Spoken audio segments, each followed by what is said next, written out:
Hi, I'm KS Garner, and you're listening to the Solo Nerdbird podcast.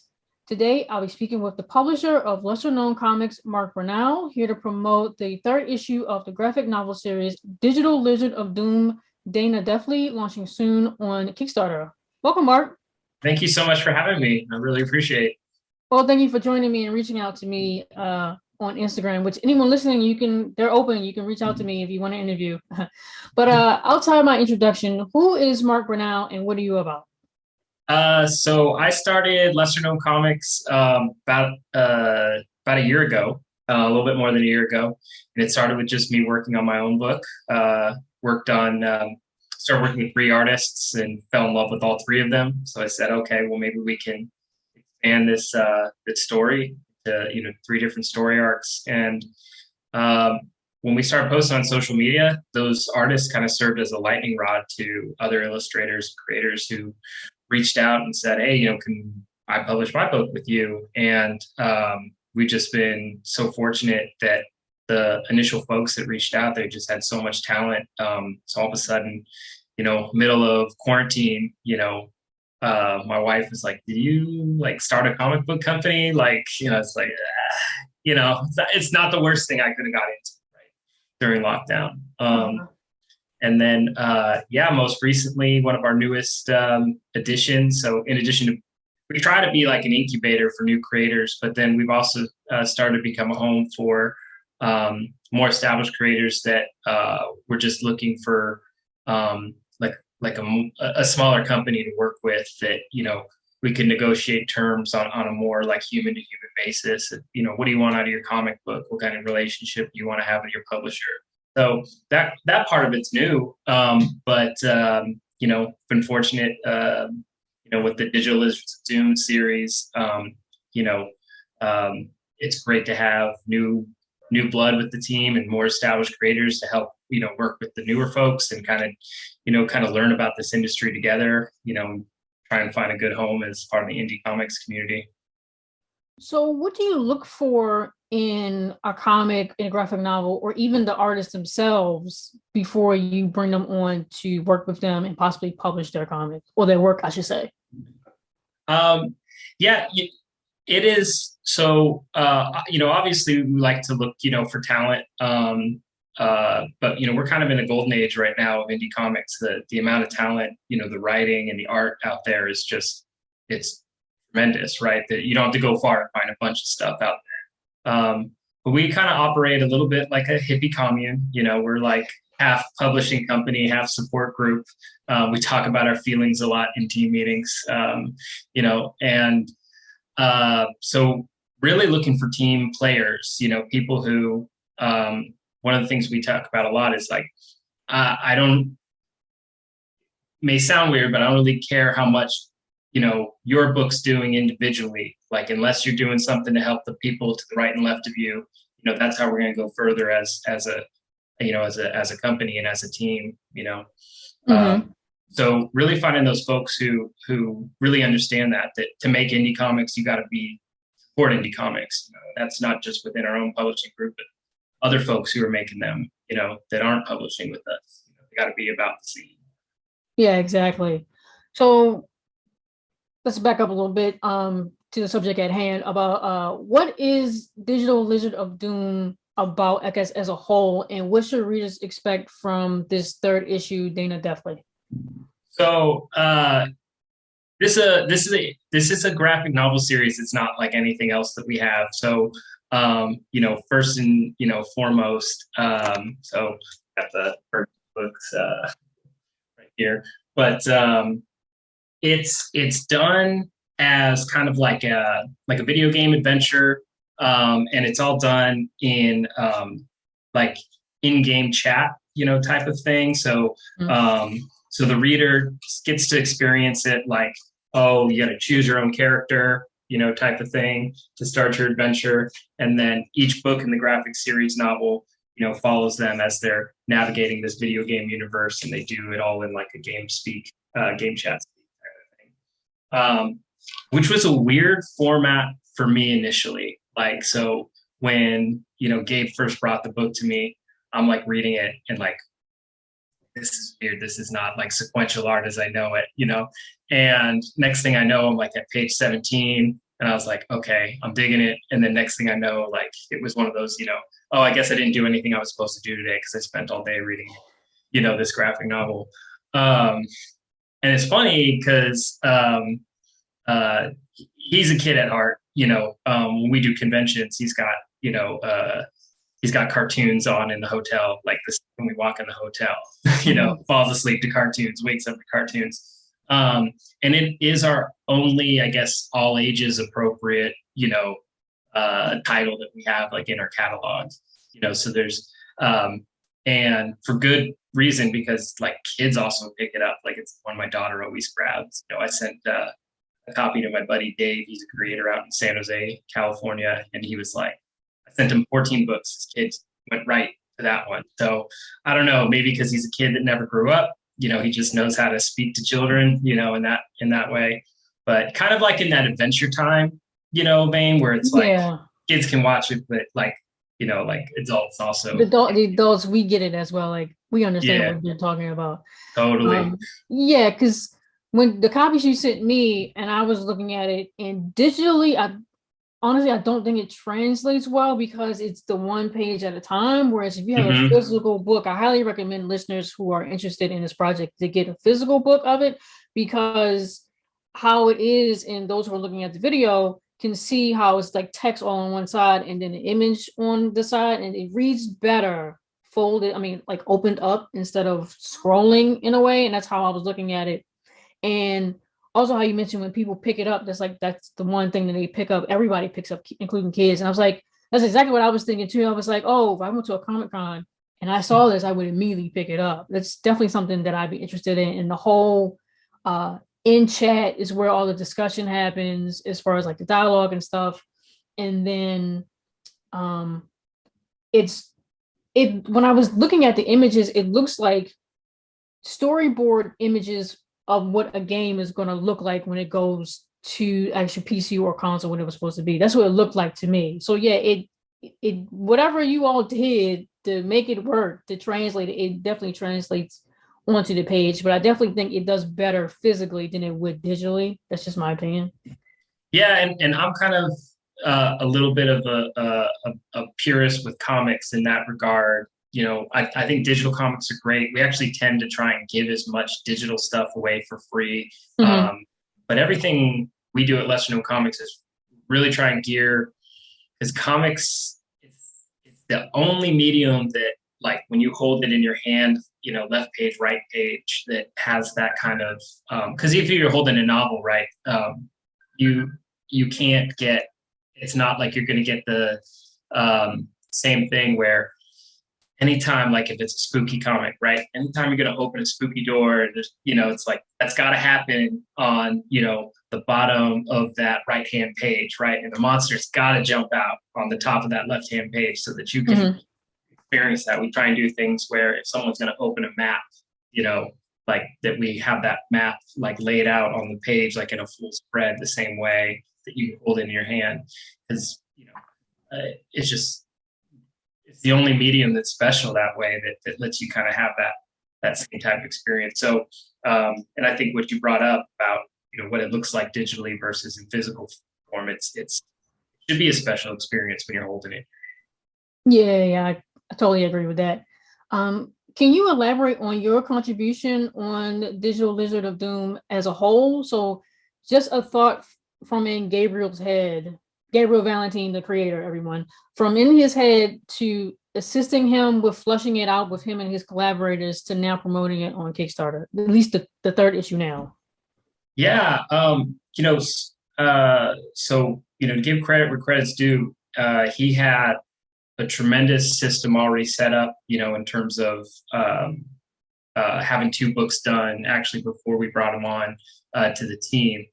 So now at this point, I'm doing a lot of the logistic stuff, and then that friendship really, expanded in a way where we talk through a lot of ideas on the phone and stuff like that, and then also just how we work with artists and graphic designers and things like that, and solving some of those problems. uh, just the more people you have working on it, in this day and age with everybody working virtually together, a lot of those things, it's takes a lot more care to put a team together that works together well and feels respected and feels like that they're all part of the thing, when you're doing it across a big expanse. To the story, most of the stuff right now that I'm working with him is helping with expanding it into multimedia. So he is in discussion for an animated series and for mobile video games and stuff like that, because it is such like a versatile story and universe. Mm-hmm.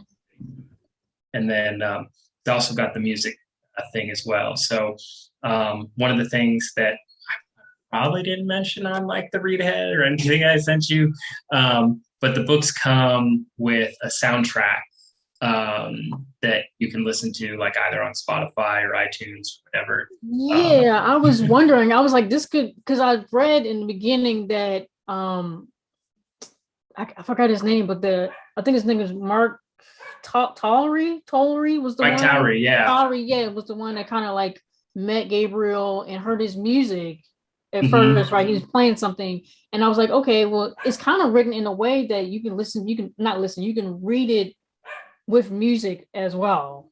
So that's what I was wondering. Yeah, and it's been a weird discovery, as we started working on this, because so not just the music. I was like, oh, there's music. Well, actually, there's an 8-bit versions of the song that sound like video games, and then there's actually an orchestral version of all these songs. And I'm like, how much music are you making, man? Like, so it's been drinking out of a fire hose for me, but also it's been really rewarding to help kind of take all these pieces that he's built for this universe and try and find the right way to promote that and find a good home for all the hard work that he's putting in. So it's been great. So how difficult was the world building on this project, if you know? Like, how did everyone manage to create a world that fit what Gabriel wanted and integrated his influences into it, but still maintained that digital lizard of doom is his in his world and not someone else's? Yeah, one of the things that's interesting about this graphic novel series is that each one, it changes artists, and he picks the artist to kind of help whatever the main focus of that main character is. So the next one, Dana Deathley, has a lot more of a manga feel to it, and so he's working with a manga artist, and the nice part about that is, like, from a publisher, is that he's introducing us to those folks, and we're able to work on their independent projects, independently of Digital Lizards of Doom, but then also tie it in different ways, whether it's variant cover art or something like that, between the two,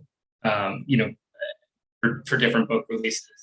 But yeah, working on that actual universe, to the extent that I can be a part of it, it is a very complicated universe, and I think it's probably good that he's using a new artist each time, because it can be a little bit of an exhausting project, because there's so many Easter eggs hidden throughout each book that editing process, takes a little bit of depth and understanding of the Easter eggs that were laid in prior books and that will be laid out in future books. Book 4 and 5, I think, are already in production pretty heavily. We have concept art for book 6 and 7 already, but it is a lengthy process. So making sure that that planning takes definitely a lot of time and effort. Yeah, I saw all those characters, and then you said 6 and 7, the concept art. I'm just like, that's a lot. It's a lot going on there for him.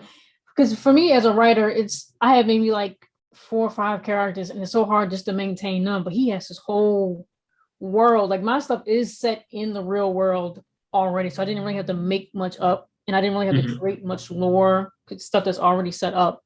But he's creating something pretty much almost from scratch, and like this whole lore behind it, what happened, and who the main protagonists and antagonists are, and they're not even actual people; they're type of creatures and all this, that, and the third. It's just how does he do it all? How do you all do it all? It's just so much.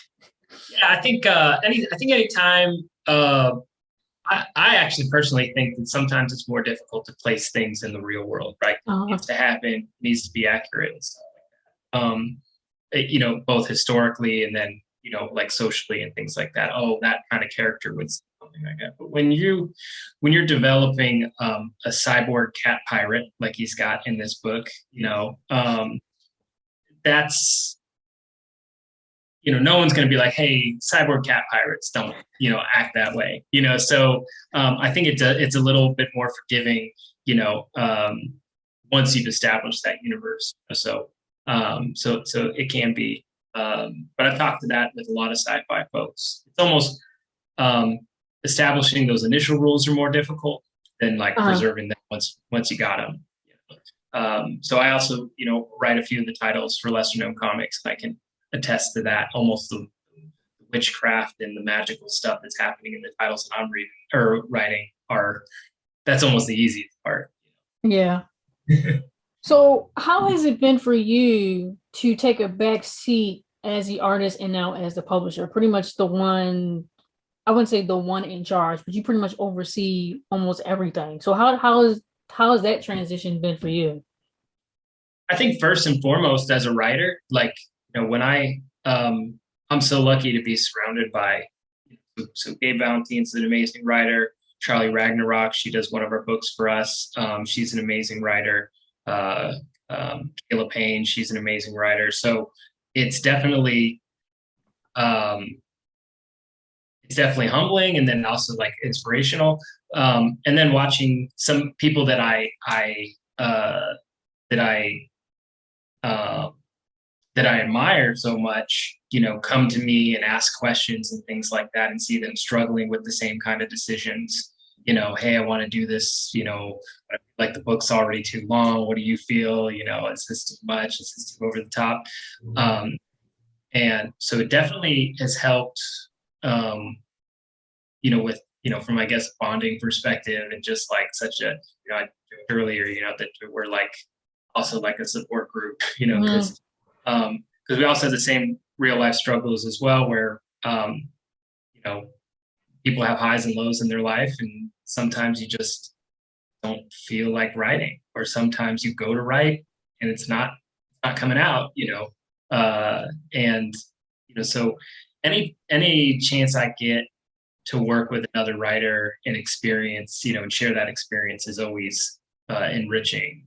I hope both ways for them as well as for me, because I'm having a fantastic time.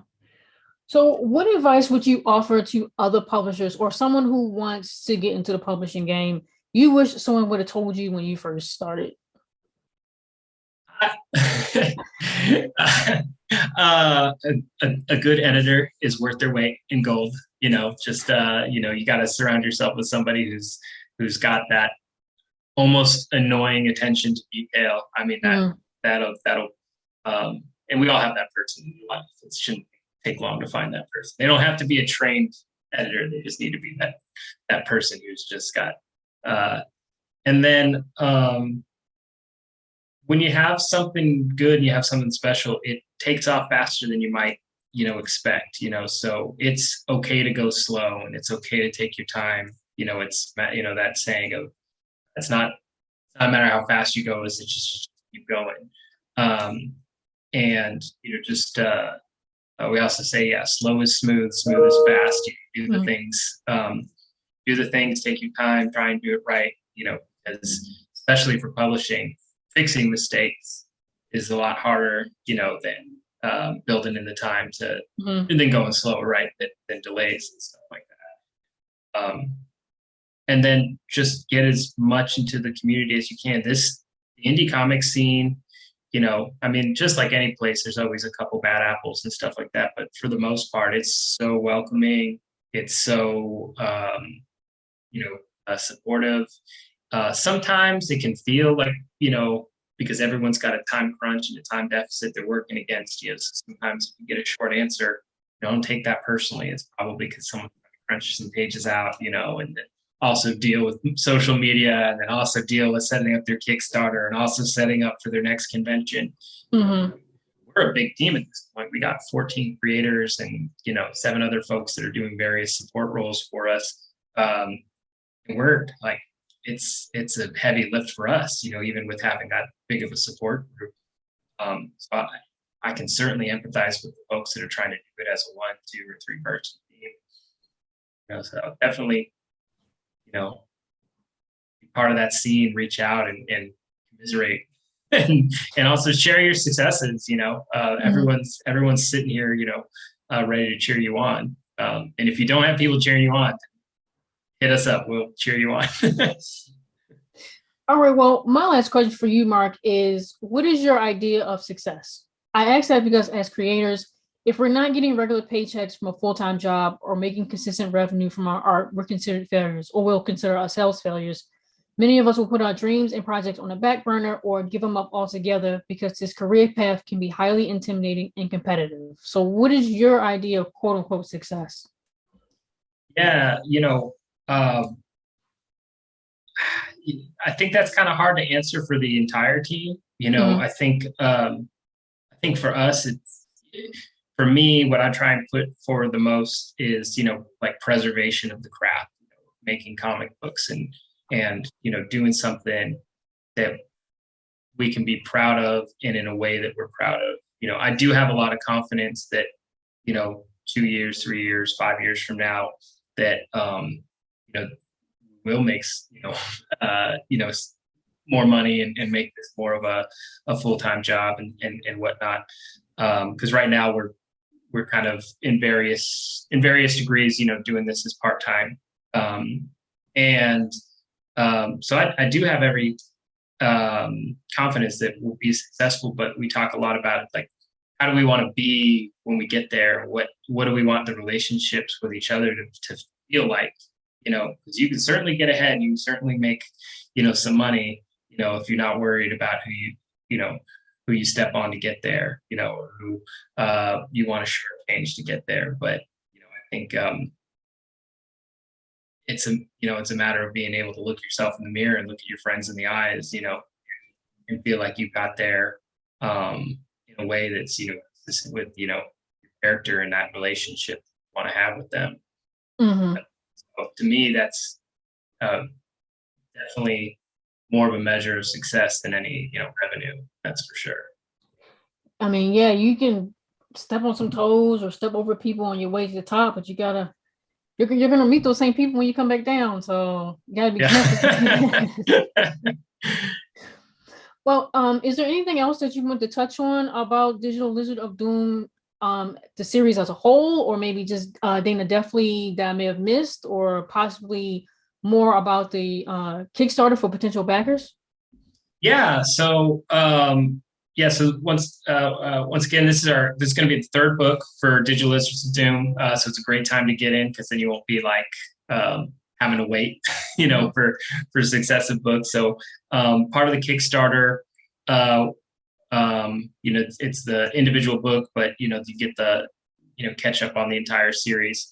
And then Gabe, because he's such a rad guy, he also put together a cool list of some of the books from lesser known comics that are his favorites. So that's also an additional tier, so that you get kind of a big collection from the publisher as a whole. We try and do that because anytime you go and you try and back up a bunch of different Kickstarters, sometimes it can get daunting. You got to fill all the surveys and stuff. So we also try and act as a curator to be like, hey, come here, you get this, you're gonna get a whole bunch of cool stuff. We've reposted a bunch of unboxing and stuff like that from our from people who've backed previous Kickstarters, so you can kind of see what that all looks like when it's all spread out. But yeah, I think we're really excited about this, and I'm really, really grateful that you had us, had me here to talk about it. No problem. Thank you for joining me. I appreciate it. But again, I want to thank the publisher of lesser known comics, Mark Bernal, for joining me today. Here to promote the third issue of the graphic novel series, Digital Lizard of Doom, Dana Deathly, launching soon on Kickstarter. I highly recommend the listeners to give the Digital Lizard of Doom, Dana Deathly Kickstarter a look, share, and back if they can. Again, like I said, the physical copies of this book is definitely going to be better. So you definitely want to grab a physical copy, book 1 and 2, and whatever physical copies you can get, because the digital is, in my opinion, doesn't translate well, but having it in your hand is definitely going to put you in this weird, freaky, psychedelic world that Gabe has created. Jesus. All of lesser known comics socials and website will be listed in this episode's details alongside the Kickstarter pre-launch link for those who are interested. Again, I'm K.S. Garner, and you have been listening to the Solo Nerdbird Podcast. Thank you.